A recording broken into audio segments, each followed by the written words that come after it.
Next topic है heat. Heat कह दो या फिर हम इसको जर्नली कह सकते हैं कि जब एक एनिमल हीट में आता है तो वो क्या क्या सिम्टम्स शो करता है, मतलब कैसे हम उसको पहचान सकते हैं कि जो हमारा एनिमल है, जो फीमेल एनिमल यानी कि या तो गाय है या भैंस है, ये हीट में आ गया है। तो क्या क्या सिम्टम्स शो करेगा। पहला है बेलोइंग। बेलोइंग का मतलब रिड़कना, तो एनिमल बेलोइंग करता है। दूसरा है माउंटिंग ऑन अदर एनिमल। एक एनिमल जो होगा जो हीट में है वो दूसरे के ऊपर चढ़ेगा या माउंट करेगा या किसी दूसरे एनिमल को अलाउ करेगा माउंटिंग के लिए। तीसरा, उसकी जो वेजाइना है या जो वल्वल लिप्स है वहाँ से म्यूकस डिस्चार्ज होगा जो कि कलरलेस मतलब वाइटिश डिस्चार्ज। वाइटिश डिस्चार्ज जो थोड़ा सा स्टिकी चिपचिपा होगा, उसको देख के भी हम ये बता सकते हैं कि हमारा जो एनिमल है वो हीट में। उसके बाद लेस फीडिंग।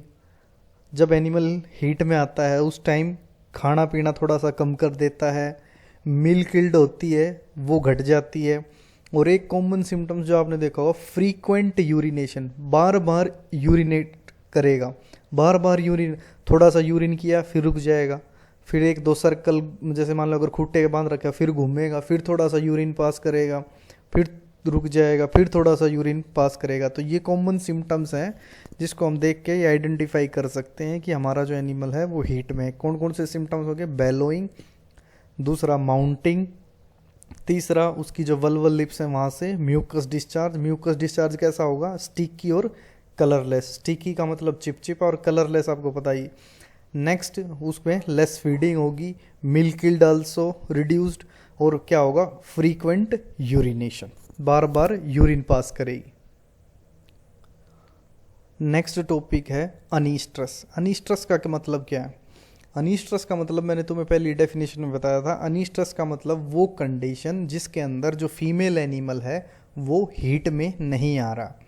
या फिर एक और चीज़ हो सकती है कि वो एनिमल जो हीट में तो आ रहा है लेकिन जो ओनर है या उसका जो मालिक है वो उसको रिकॉग्नाइज नहीं कर पा रहा कि हमारा एनिमल हीट में है।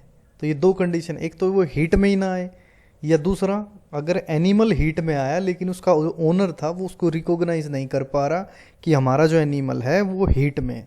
तो इस टाइप की कंडीशन को क्या कहते हैं, अनीस्ट्रस। अब अनीस्ट्रस दो प्रकार की होती है, पहला ऑर्गेनिक अनीस्ट्रस, दूसरा फंक्शनल अनीस्ट्रस। ऑर्गेनिक अनीस्ट्रस मतलब अगर कोई भी डिजीज़ होगी या कोई किसी कंडीशन के कारण एनिमल हीट में ही ना आए तो उसको कहते हैं ऑर्गेनिक अनीस्ट्रस। फंक्शनल अनीस्ट्रस में एनिमल हीट में आ रहा है लेकिन उसका जो ओनर है वो उसको रिकॉग्नाइज नहीं कर पाएगा, उस टाइप की जो स्ट्रेस है, उस टाइप की जो अनीस्ट्रस है उसको कहेंगे फंक्शनल अनीस्ट्रस। अब हम देखेंगे कि भाई किस किस कारण से एनिमल हीट में नहीं आ रहा, यानी कि पहले हम डिस्कस करेंगे ऑर्गेनिक अनीस्ट्रस, उसके बाद देखेंगे फंक्शनल अनीस्ट्रस। अब पहला आ गया ऑर्गेनिक अनीस्ट्रस। ऑर्गेनिक अनीस्ट्रस में तो पहला हम डिस्कस कर रहे हैं ऑर्गेनिक अनीस्ट्रस। ऑर्गेनिक अनीस्ट्रस देखो, जब एनिमल प्रेग्नेंट है, अगर मान लो कोई एनिमल प्रेग्नेंट है तो सीधी सी बात वो हीट में नहीं आएगा।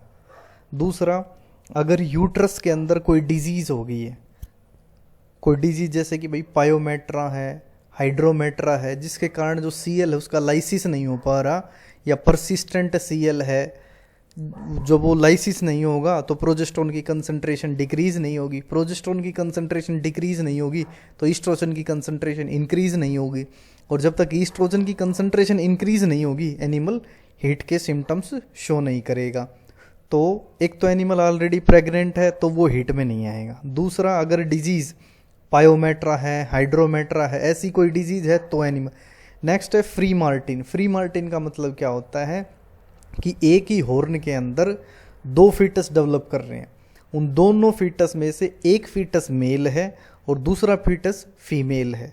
जो मेल है वो तो फर्टाइल होगा और जो कि फीमेल है वो होगी इनफर्टाइल। इस कंडीशन को क्या कहते हैं, फ्री मार्टिन।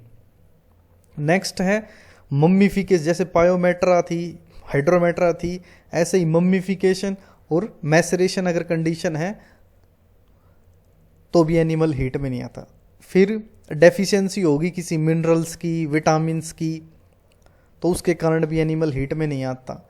उसके बाद ट्यूमर, अगर कोई ट्यूमर ग्रोथ हो रही है तो उसके कारण भी ये दिक्कत हो जाती है। फिर उसके बाद है कि भाई इफ़ एनिमल की जो ओवरी है वो स्मूथ ओवरी का क्या मतलब है, यहाँ से एक वर्ड इंपॉर्टेंट है, स्मूथ ओवरी। स्मूथ ओवरी का मतलब है ना तो उसके ऊपर कॉर्पस लूटियम है और ना ही कोई फोलिकल है। ऐसी अगर ओवरी है तो उसको हम क्या कहते हैं, स्मूथ ओवरी। उसके बाद नेक्स्ट कंडीशन क्या हो सकती है, फोलिकुलर सिस्ट या फिर ल्यूटियल सिस्ट। अगर सिस्ट बनी हुई है ओवरी के ऊपर तो उसके कारण एनिमल हीट में, या फिर परसिस्टेंट सीएल जो मैंने पहले ही बता दिया था। अगर परसिस्टेंट सीएल है, परसिस्टेंट सीएल का मतलब उसके ऊपर सीएल है जो कि डिस्ट्रॉय नहीं हो रहा है। तो जैसे ही, क्योंकि सीएल का काम है कंटिन्यूसली प्रोजेस्टेरोन रिलीज करना, अगर प्रोजेस्टेरोन रिलीज होता रहेगा तो प्रोजेस्टेरोन की कंसंट्रेशन तो ऑलरेडी इंक्रीज है। जब तक सीएल का लाइसिस नहीं होगा, सीएल का लाइसिस होगा तो ही प्रोजेस्टेरोन की कंसंट्रेशन डिक्रीज होगी। जब प्रोजेस्टेरोन की कंसंट्रेशन डिक्रीज होगी तो ईस्ट्रोजन की कंसंट्रेशन इंक्रीज होते ही एनिमल हीट सिम्टम्स शो कर देगा। नेक्स्ट है फिर इसका ट्रीटमेंट, कि भाई इसको ट्रीट कैसे करें। अगर जो सिस्ट है उसके कारण एनिमल हीट में नहीं आ रहा तो इसका दो तरीके होते हैं। एक तो हम क्या करते हैं कि थ्रू रेक्टम के थ्रू हैंड पास करके और हम ओवरी को पालपेट करते हैं, और अगर सिस्ट है तो उसको मैनुअली रप्चर कर दिया, मतलब कि हाथ से मैनुअली रप्चर, उसको हाथ से डिस्ट्रॉय कर देते हैं, या फिर हार्मोनल थेरेपी यूज़ करते हैं।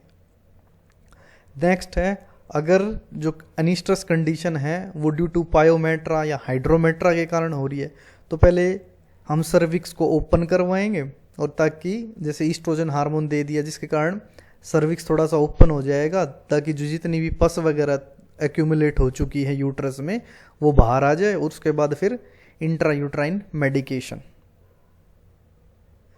नेक्स्ट है कि अगर भाई मम्मीफिकेशन और मैसरेशन, तो सेम कंडीशन की पहले हमें कैसे भी करके उसको ओपन करना है सर्विक्स को, फिर वो जो मम्मीफाइड फीटस है या मैसरेटेड फीटस है उसको रिमूव करके और सेम एंटीबायोटिक मतलब कि इंट्रायूट्राइन थेरेपी कर देंगे। एक यहाँ से क्वेश्चन आता है कि जब भी हम जैसे ईस्ट्रोजन बाहर से दे रहे हैं तो ईस्ट्रोजन हम बाहर से जब देते हैं तो एनिमल हीट में आ जाता है। तो हीट में जब वो एनिमल आ गया तो उस टाइम हमें मेटिंग नहीं करवानी चाहिए, हमें एक बार वेट करना चाहिए नेक्स्ट 21 डेज़ का, उसके बाद मीटिंग करवानी चाहिए। क्योंकि अगर आप इसी टाइम मीटिंग करवा देते हो तो इस टाइम आपने तो बाहर से हार्मोनल थेरेपी दी है जिसके कारण एनिमल हीट सिम्टम शो कर रहा है, उसमें आपने बाहर से ईस्ट्रोजन तो दे दिया जिससे एनिमल ने हीट के सिम्टम तो शो कर दिए, लेकिन उस टाइम ओव्यूलेशन तो नहीं होगा ना। तो आपको वेट करना है 21 डेज़ के लिए। नेक्स्ट साइकिल में जब एनिमल रेगुलर अपने दोबारा बिना हार्मोनल थेरेपी के हीट में आ रहा है उस टाइम आपको मेटिंग करवानी। नेक्स्ट है फंक्शनल अनिस्ट्रस। फंक्शनल अनिस्ट्रस का क्या मतलब, फंक्शनल अनिस्ट्रस मैंने पहले बता दिया था, वो कंडीशन जिसके अंदर जो एनिमल का ओनर है वो रिकॉग्नाइज नहीं कर पाता कि हमारा जो एनिमल है वो हीट में आ गया है। तो ऐसे में हमें क्या है, हमें ओनर को बताना चाहिए कि भाई हीट में जब एनिमल आता है तो क्या क्या सिम्टम्स होते हैं, ताकि वो याद रखे, उसको पता रहे कि कब एनिमल हीट में आ रहा है। उसको बताओ कि भाई हीट के अंदर क्या क्या सिम्टम्स हैं, क्या क्या आपको ध्यान रखना है, कि कितने दिन के बाद एनिमल हीट में आता है। ये सारी चीज़ें आपको उसको क्लियर करनी पड़ेगी ताकि वो इस कंडीशन से बच सके। नेक्स्ट टॉपिक है fetal mummification and fetal maceration में डिफरेंस। ये आपके एग्ज़ाम में पिछली बार भी आया है तो शायद इस बार भी आ सकता है, difference between fetal mummification and fetal maceration. तो पहला है कि जो फीटल मम्मीफिकेशन है वो 3 से लेकर और 8 महीने तक कभी भी हो सकता है। 3 से लेकर 8 महीने तक कभी भी हो सकता है, जबकि मैसरेशन किसी भी स्टेज पे, चाहे वो फर्स्ट मंथ में हो या फिर 9 मंथ में हो, कभी भी ये कंडीशन आ सकती है। तो एक डिफरेंस तो ये हो गया कि जो फीटल मम्मीफिकेशन है वो 3 से 8 महीने पे हो सकता है, जबकि फीटल मैसरेशन है वो कभी भी हो सकता है।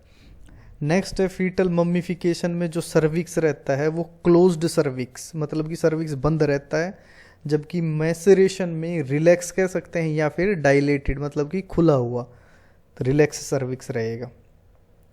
मम्मीफिकेशन के अंदर जो सीएल परसिस्टेंट कॉर्पस लूटियम रहेगा, जबकि मैसरेशन के अंदर जो सीएल है वो रिग्रेस्ड हो चुका होगा, मे बी रिग्रेस्ड।